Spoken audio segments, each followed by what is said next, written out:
Bom dia, galera! Meu nome é Rogério, tá no ar mais uma videoaula e a videoaula de hoje é sobre as pleuras. Então hoje a gente vai falar sobre os revestimentos do tecido pulmonar. Depois da vinheta, vai!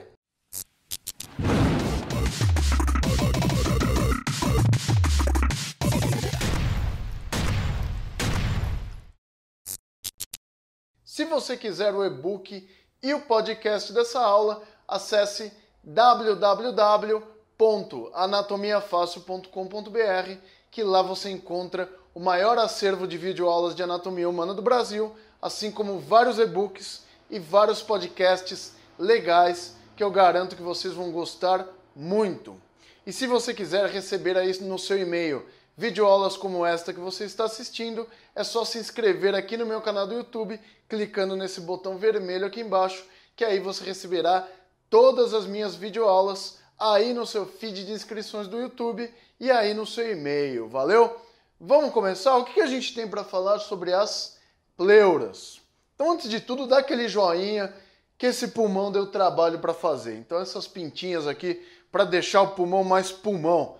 Não ficou mais pulmão que o pulmão da última aula, que estava branco e tal? Isso aqui está mais bonitinho, sei que vocês me entendem. Então dá aquele joinha se vocês gostaram desse pulmão, que parece mais um pulmão mesmo, e da sua ampliação. Que isso aqui vai ser importante para a gente entender... Cadê minha caneta? Ah, aqui. Para a gente entender a relação entre as pleuras e os pulmões. Então verifica aqui, ó. Então a gente já sabe que a gente tem um pulmão direito e um pulmão esquerdo. E os pulmões, como vários órgãos do corpo humano, a maioria deles, precisam estar revestidos por membranas. O coração está revestido por membranas? Sim. Basicamente é o pericárdio. O sistema nervoso central está revestido por membranas? Sim. São as meninges. Os músculos estão revestidos por membranas? Sim. A face muscular. Então, se a gente começar a falar de vários órgãos do corpo humano, a gente vai verificar que a grande maioria deles tem um revestimento externo promovido por membranas. O pulmão não é diferente desses órgãos. O pulmão tem membranas que os recobrem, que são chamadas pleuras. A gente tem dois folhetos pleurais. Então, se a gente observar aqui nesses pulmões, então eu tenho o pulmão esquerdo e o direito. Em ambos os pulmões eu tenho uma fita vermelhinha e uma azul. Vamos aqui na ampliação, ó. Então eu tenho aqui uma fitinha vermelha e outra azul. O que significa isso? Significa que eu tenho dois folhetos pleurais. Um que fica em contato direto com os pulmões propriamente ditos, que é esse vermelhinho, e um outro que fica em contato com a caixa torácica. Então isso que vocês estão vendo aqui do lado externo, como a gente já viu nas aulas anteriores, é a caixa torácica. Então aqui eu tenho as costelas e entre elas os músculos intercostais. Então como funcionam as pleuras? Eu tenho uma pleura que ela fica colada no tecido pulmonar, né, no parênquima pulmonar, e outra que fica colada na caixa torácica. A pleura mais interna, que fica colada nos pulmões, que é essa vermelhinha aqui, ó, ela é chamada pleura visceral. Ela tem esse nome visceral porque o pulmão é um órgão e os órgãos são vísceras. Então essa pleura que fica em contato direto com os pulmões é denominada pleura visceral. Essa pleura que fica em contato com a caixa torácica, a mais externa, é chamada pleura parietal. Então a pleura parietal, ela é o folheto mais externo, colado na caixa torácica. E a pleura visceral é o folheto mais interno, colado nos pulmões propriamente ditos. Entre as duas pleuras, ou seja, entre a pleura visceral e a pleura parietal, a gente tem uma cavidade, eu vou fazer de preto essa aqui, que é essa aqui, ó. Que é um espaço. Então essa parte branca que vocês estão vendo aqui, ó, é um espaço que eu tenho entre as duas pleuras. Quando você está estudando em livros de fisiologia respiratória ou anatomia, geralmente eles se referem a esse espaço como um espaço virtual que existe entre as duas pleuras. Na verdade, é um espaço virtual porque ele fica preenchido por líquido. Esse espaço que existe entre as duas pleuras é chamado cavidade pleural. Então ali temos a cavidade pleural. Então a cavidade pleural é o espaço virtual existente entre as duas pleuras. Virtual por quê? Porque tem líquido ali. Então, teoricamente, não existe espaço nenhum ali. Existe um revestimento líquido. Beleza? Essa cavidade pleural você pode encontrá-la também com o nome de espaço intrapleural. Então, tanto faz se você chamar de cavidade pleural ou de espaço intrapleural. Nessa cavidade pleural, nesse espaço virtual, o que a gente vai ter? A gente vai ter uma pequena quantidade de um líquido chamado líquido pleural. Logicamente, né? Se está entre as pleuras, só pode ser o líquido pleural. Então isso é uma cavidade virtual, por quê? Porque o que reveste ela, o que preenche ela de fato, é o líquido pleural. Então entre a pleura parietal e a pleura visceral, existe aquele espaço virtual que é a cavidade pleural, e entre as duas tem um líquido. Aí esse líquido vai dar um contato, que ele vai fornecer um tipo de cola entre as duas pleuras. Quer ver como funciona essa cola entre as duas pleuras? Dá uma olhada na experiência que eu separei para vocês aí. Roda aí! Para vocês entenderem melhor as funções das pleuras e do líquido pleural, como elas agem, essas forças agem sobre os pulmões, vamos imaginar a seguinte situação. Eu tenho duas superfícies de vidro. Uma é a mesa e a outra são esses dois vidros aqui, representando, por exemplo, o pulmão direito e o pulmão esquerdo. Um exemplo. Então eu tenho duas superfícies lisas em contato entre si. Só que eu não coloquei nada entre essas duas superfícies, ó. Então não tem nada entre elas. Não há nada entre as duas superfícies, ok? Se eu fizer um movimento dessa superfície com a superfície da mesa, o que vai haver? Vai haver atrito. Então está havendo atrito entre os dois vidros. Por quê? Porque eu não tenho um líquido entre os dois. Nesse pulmão, aqui no pulmão esquerdo, o que eu vou fazer? Eu vou colocar uma pequena quantidade de líquido aqui na mesa.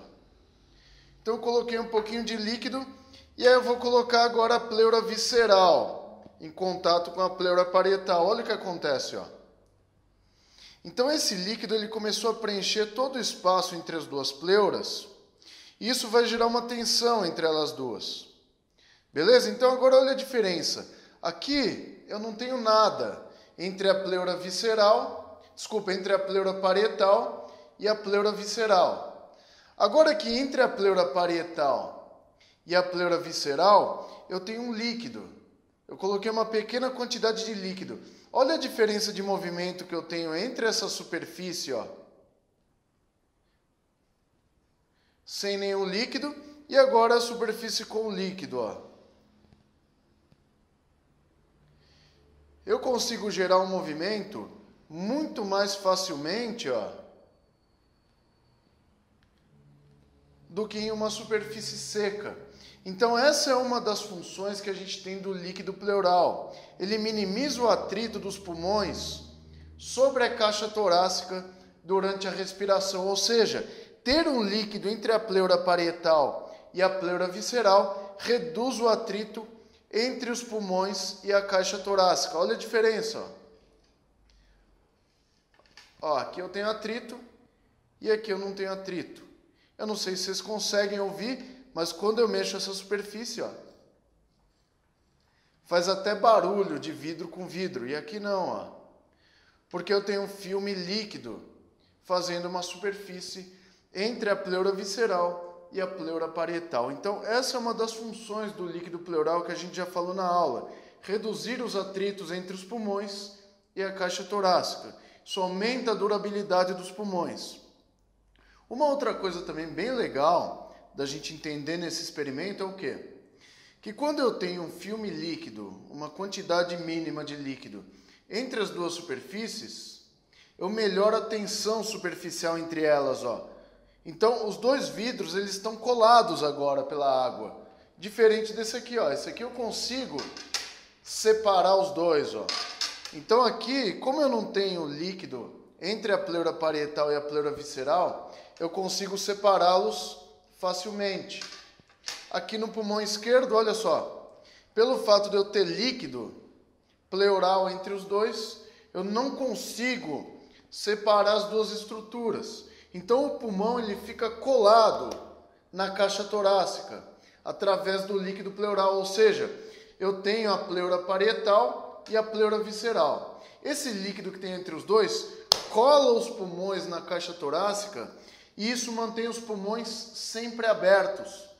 O que mantém os pulmões abertos dentro da caixa torácica é essa pressão intrapleural. Então essa pressão negativa com que o líquido pleural age sobre as duas pleuras mantém os pulmões sempre abertos. Por que a gente fala isso? Porque os pulmões, pelo fato de serem um tecido elástico, a tendência dele é de murchar, é de retrair. E esse líquido que eu tenho entre as duas pleuras vai fazer o seguinte, vai colar o pulmão na caixa torácica e mantê-lo sempre aberto. Por isso que as doenças que acontecem nas pleuras são tão graves. Você vai ter o descolamento dos pulmões da caixa torácica e ele diminui de volume. E aí a pessoa vai ter falta de ar, ela vai ter dispneia, porque os pulmões diminuem de volume e isso dificulta a ventilação pulmonar. Então é por isso que entre as duas pleuras deve haver uma pequena quantidade de líquido. Se tiver ar, como eu tenho nesse caso, aqui eu não tenho água, aqui eu só tenho ar. Olha só, eu descolo o pulmão facilmente. Então o que acontece quando a pessoa tem ar nas pleuras? Acontece o chamado pneumotórax. Então você não tem essa tensão superficial e o pulmão chapa. Tá? Ele pode ter a chamada atelectasia, porque o ar tem que estar no interior dos alvéolos e não na cavidade pleural. Quando o ar estiver na cavidade pleural, isso é uma doença, e é uma doença bem grave, que é essa que vocês estão vendo aqui, ó. É ar entre as duas superfícies. Então, facilmente esse pulmão ia colar um no outro, gerar atelectasia. Nesse outro caso, vocês percebem o seguinte, ó, que eu tenho uma tensão entre as duas pleuras, e aí eu mantenho o pulmão sempre aberto. Se entrar ar aqui, vai gerar pneumotórax. Se eu tiver excesso de líquido aqui, eu vou ter o chamado derrame pleural. E agora, no restante da aula, a gente vai falar sobre as doenças das pleuras. Viu que legal? Aquela água, ou seja, aquele líquido pleural que fica entre as duas pleuras, ele aumenta a tensão entre as duas superfícies, deixando o pulmão sempre aberto, e ele também fornece um deslizamento suave entre os pulmões e a caixa torácica. Então o pulmão só consegue o pulmão só consegue deslizar perfeitamente sobre a caixa torácica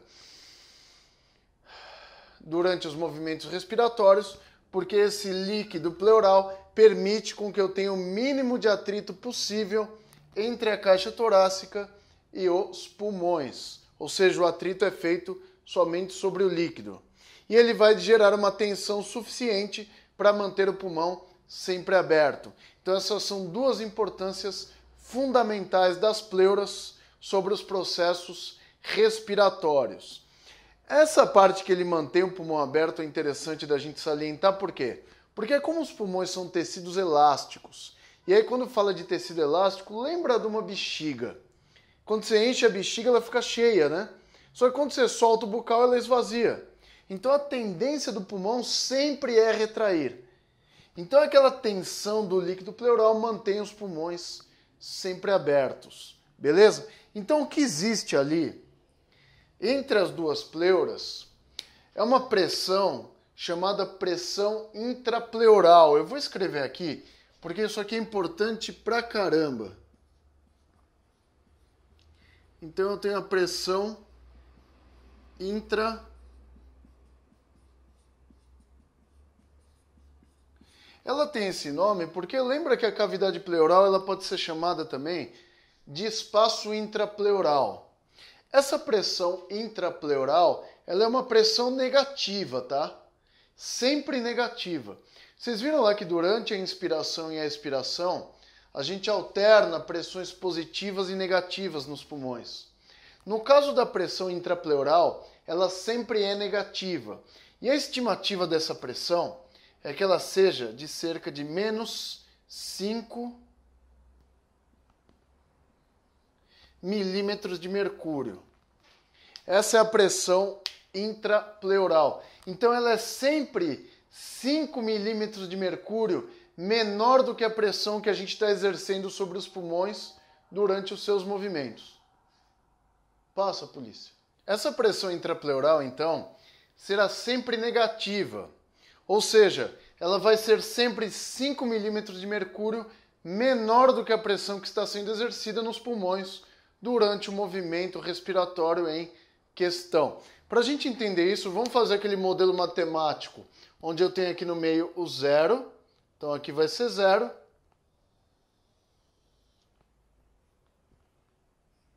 Então o que está à direita do zero é positivo. Então aqui é número positivo. O que está à esquerda do zero é negativo. Daí vem o termo zero à esquerda. Zero à esquerda não vale nada. É sempre negativo. Beleza? Então a gente tem que saber o quê? Que a pressão intrapleural sempre é menos 5 milímetros de mercúrio menor do que a pressão que está sendo exercida nos pulmões. Então depende muito do movimento que a gente está falando. Se a gente está falando da ins ou da expiração. Ou seja, na inspiração, o que a gente tem? A gente tem pressões negativas sobre os pulmões. E na expiração, a gente tem pressões positivas sobre os pulmões. Tá entrando aí o desenho? Ah, tá. Então a gente tem pressões positivas na ex e negativas na ins. Quanto que é a pressão que a gente tem na inspiração? Na inspiração a gente tem cerca de menos 3 milímetros de mercúrio de pressão intrapulmonar. Beleza? Então a pressão nos pulmões é de menos 3. E na expiração a gente tem mais 3 milímetros de mercúrio, porque na ex eu tenho pressão positiva e na ins pressão negativa. Então, como que é a pressão intrapleural na inspiração? Se a pressão intrapleural é 5 milímetros de mercúrio menor do que a pressão intrapulmonar, o que eu vou ter? Eu vou ter aqui uma pressão intrapleural na ins de menos 8 milímetros de mercúrio. Isso aqui é o que ocorre na inspiração. Essa é a pressão intrapleural na inspiração. Por quê? Se ela é sempre 5 milímetros de mercúrio menor, então eu tenho menos 3, menos 5, dá menos 8 milímetros de mercúrio. Então essa aqui é a pressão intrapleural na inspiração. Agora ficou fácil, ó. Sempre negativo é para a esquerda, olha só. Então se a pressão intrapleural é 5 milímetros de mercúrio menor, na expiração o que eu tenho? Eu tenho 3 milímetros de mercúrio. Menos 5, quanto que vai dar? Vai dar uma pressão intrapleural de menos 2 milímetros de mercúrio. Por que menos 2 na expiração? Porque eu peguei aqui o número positivo, pressão pulmonar de 3 milímetros de mercúrio, menos a pressão intrapleural. Então a pressão intrapleural na expiração é de menos 2 milímetros de mercúrio. E a pressão intrapleural na inspiração é de menos 8 milímetros de mercúrio. Então essa é a pressão exercida sobre o espaço pleural durante a ins e durante a expiração. Anatomicamente falando, a gente divide a pleura em 4 partes. Então vamos lá no nosso desenho do pulmão aqui. Então é o seguinte, ó. O que a gente tem aqui nessas porções é o seguinte. Inferiormente aos pulmões, a gente tem o diafragma, como a gente já viu nas aulas anteriores. Posterolateralmente aos pulmões, a gente tem as costelas, beleza? Representando a caixa torácica. Então a gente tem aqui as costelas. Na parte medial dos pulmões, na parte interna, a gente tem o mediastino. Se você não sabe o que é o mediastino é o espaço existente entre os dois pulmões, ou seja, a traqueia, os brônquios, coração, esôfago, são órgãos do mediastino, porque eles ficam no espaço entre os dois pulmões. Sabendo disso, a gente divide as pleuras anatomicamente em 4 partes, tá? 4 partes anatômicas, onde o folheto da pleura que fica aqui no mediastino é chamado pleura mediastinal ou mediastínica, porque ela fica mais para a porção interna, beleza? Essa pleura mais Nossa, essa palavra é difícil de falar. Mais posterolateralizada é a pleura costal. Então aqui eu tenho a pleura costal. Essa pleura inferior é a pleura diafragmática. E a pleura que fica aqui no topo dos pulmões, no ápice dos pulmões, vai ser chamada de cúpula pleural. É como se fosse um chapéuzinho que fica ali em cima. Na verdade, é uma continuação da pleura mediastinal e da pleura costal. Então, quando elas chegarem no ápice do pulmão, vai ter o que a gente chama de cúpula pleural. Beleza? Então, essas são as 4 partes anatômicas das pleuras. Mediastinal ou mediastínica, costal, diafragmática e cúpula pleural. Cúpula pleural sempre vai ser aquela parte localizada no ápice dos pulmões. Para concluir essa parte de anatomia, vamos falar um pouquinho, uma coisa que as pessoas perguntam muito para mim, e a gente não se fala muito disso, sobre a produção e reabsorção do líquido pleural, né? Onde o líquido pleural é produzido, né? Da onde ele vem. Todos os líquidos, entendam dessa forma, eles são provenientes do sangue, da corrente sanguínea.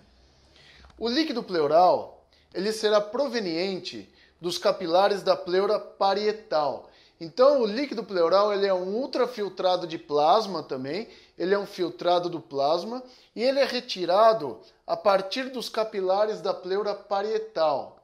Então, o que entra aqui para formar o líquido pleural é um líquido semelhante ao plasma sanguíneo e ele é rico em proteínas plasmáticas, como o fibrinogênio e a albumina. Então, o fibrinogênio e a albumina são as proteínas plasmáticas que elas estão em maior quantidade no líquido pleural, porque esse líquido ele veio do sangue. Então, quando ele vem do sangue, ele é rico em proteínas plasmáticas. Beleza? Então, daí vem a produção do líquido pleural, de capilares sanguíneos da pleura parietal.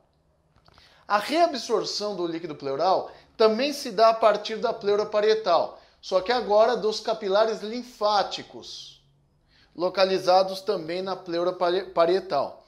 Então a produção do líquido se dá a partir dos capilares sanguíneos da pleura parietal. A drenagem do excesso de líquido é feita pelos capilares linfáticos da pleura parietal. Quanto tem de líquido pleural aí nos pulmões? Estima-se que a gente tenha cerca de 1 a 20 ml de líquido pleural. É lógico, esse 1 significa, por exemplo, um nenezinho recém-nascido.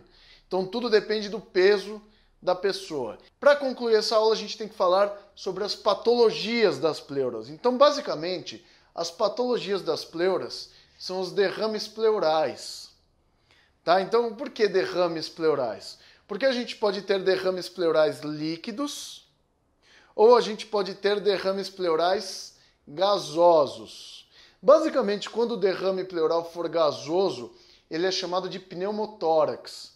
Então, pneumotórax é o derrame pleural gasoso, ou seja, tem ar entre as pleuras. Beleza? Os outros derrames pleurais, eles são líquidos.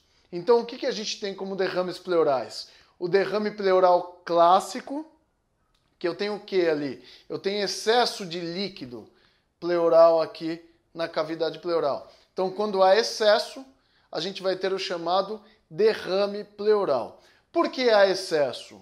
Ou pode estar havendo uma grande produção de líquido pleural, ou pode estar havendo uma menor reabsorção do líquido pleural e eles permanecem em excesso aí na cavidade pleural, formando o famoso derrame pleural.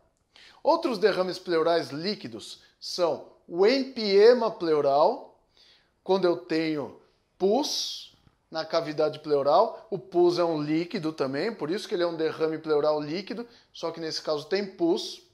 O hemotórax, gente, hemo com H, tá? Não hemo de hemo, tá? Então é hemotórax, de sangue. Então quando houver sangue entre as pleuras, a gente tem o chamado hemotórax. Quando houver o chamado quilotórax, existe um líquido branco entre as pleuras, que é denominado quilo. Isso vai ocorrer por causa da obstrução do ducto torácico, que eu vou falar mais para frente para vocês, tá? Então, isso é uma patologia bem interessante. Então, é uma falha na drenagem do ducto torácico e aí vai ter excesso de quilo, que é um líquido que foi absorvido dos intestinos. E é um líquido esbranquiçado que ele pode ficar aqui na cavidade pleural também. E tem também a chamada pleurisia, que é o nome dado à inflamação das pleuras. Então agora no final da aula eu vou passar para vocês alguns raios-x para vocês compararem os derrames pleurais líquidos com o pneumotórax. Roda aí. Para a gente entender os achados radiográficos do derrame pleural e do pneumotórax, a gente tem que entender um raio-x normal. Então basicamente funciona assim. Quando vocês observarem os pulmões, eles devem ser pretos, que a gente chama de radiotransparente. Eles são mais escuros do que as demais áreas. Então percebam que a gente tem vários tons de cinza aqui. Não temos 50, mas temos cerca de 25 tons de cinza aqui no exame de raio-x. Então basicamente o que é mais escuro é o que tem ar. Então os pulmões têm que ser mais escuros.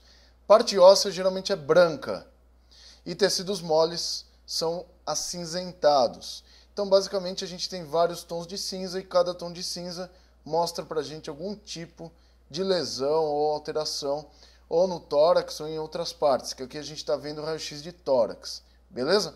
E aqui a gente tem que observar uma coisa interessante, ó. Esse ângulo aqui de baixo dos pulmões, ó, é chamado seio costofrênico, que é o ângulo que se forma entre o diafragma e as costelas inferiores. Então, eu estou vendo aqui o ângulo costofrênico num raio-x normal. Então, normalmente, a gente consegue ver os ângulos costofrênicos em raio-x normais. Beleza? Então, isso é normal, ok? Agora, olha só, uma pessoa com um derrame pleural. Então, aqui eu tenho um derrame pleural líquido. Você vai observar o pulmão esquerdo, e aí você observa o seio costofrênico esquerdo, e quando você chega aqui, você fala, opa, cadê a parte inferior dos pulmões? Você não observa. Por quê? Porque essa parte inferior dos pulmões está preenchida por líquido. Então a cavidade pleural aqui foi preenchida por líquido e a gente não vê a imagem do seio costofrênico. Por quê? Porque, obviamente, pela gravidade, o líquido tende a se acumular nas partes mais inferiores da cavidade pleural. Por isso que aqui no pulmão direito a gente não consegue ver o seio costofrênico direito. Então isso aqui é um derrame pleural à direita. Então, obviamente, a pessoa vai ter uma compressão do tecido pulmonar, do parênquima, e isso vai gerar uma dispneia, uma falta de ar. Nesse de baixo eu tenho um derrame pleural bilateral.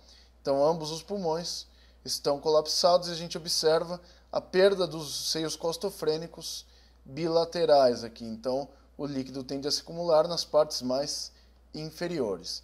Lembrando que os derrames pleurais eles podem ser líquidos, como nesse caso aqui, então eu posso ter só excesso de líquido pleural, que ele teve um aumento na sua produção, ou uma falha na sua reabsorção.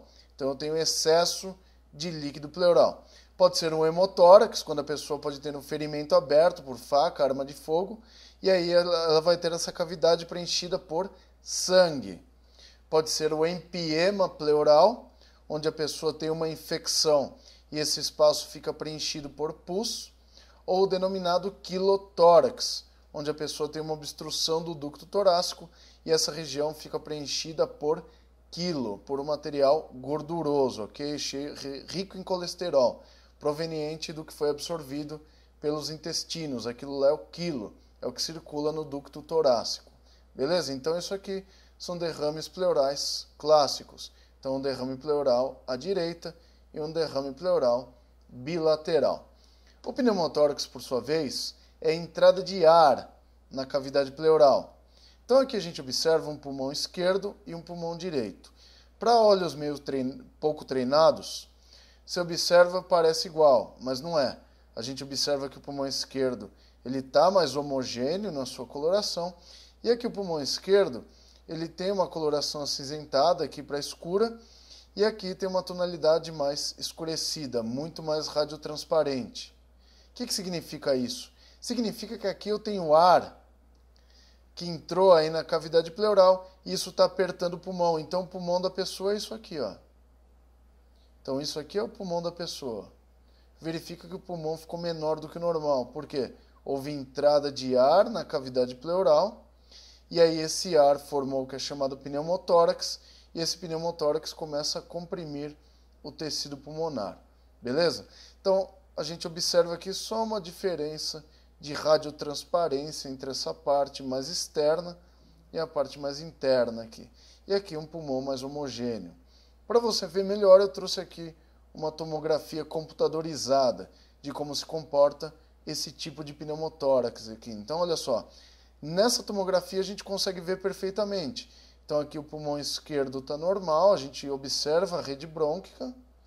E o pulmão direito, aqui a gente observa ar, né, que ele está bem preto, aqui não observamos a rede brônquica, e essa estrutura aqui é o pulmão colapsado. Então eu tive o colapso do pulmão porque esse ar começa a comprimir o tecido pulmonar. Então é isso que a gente está observando nesse raio-x. Então no raio-x a gente tem essa porção lateral mais externa preenchida por ar, e aqui na porção mais interna o pulmão colapsado. Se você gostou dessa aula, dá aquele joinha aí embaixo, que esse joinha fortalece e ajuda a divulgar os vídeos que eu faço aqui na internet. Se gostou desse canal, inscreva-se e receba todas as minhas videoaulas diretamente aí no seu e-mail e no seu feed de inscrições aí do YouTube, valeu? Inscreva-se também no meu site, entra lá no meu site, que lá você encontra todos os e-books e podcasts relacionados a essas aulas que eu faço aqui no YouTube. www.anatomiafácil.com.br. Lá tem tudo que você precisa para estudar anatomia humana. Confere lá e todos esses links estão aqui na descrição do vídeo. Eu tenho outras mídias sociais, no Facebook, Anatomia Fácil com Rogério Gozzi, no Instagram, Anatomia Fácil, e no Twitter, Rogério Gozzi. Tá tudo aqui na descrição do vídeo. E não esqueça, inscreva-se também na página e canal dos meus parceiros, Fernando Mafra, da Escola de Ciências da Vida, melhores aulas de farmacologia e bioquímica, Samuel Cunha, melhores aulas de biologia, e o grande Diego Barros, aulas legais para alunos de medicina, e os canais deles estão aqui na descrição do vídeo. Valeu, galera! Grande abraço para vocês, fiquem com Deus e até a próxima aula. Eu fui!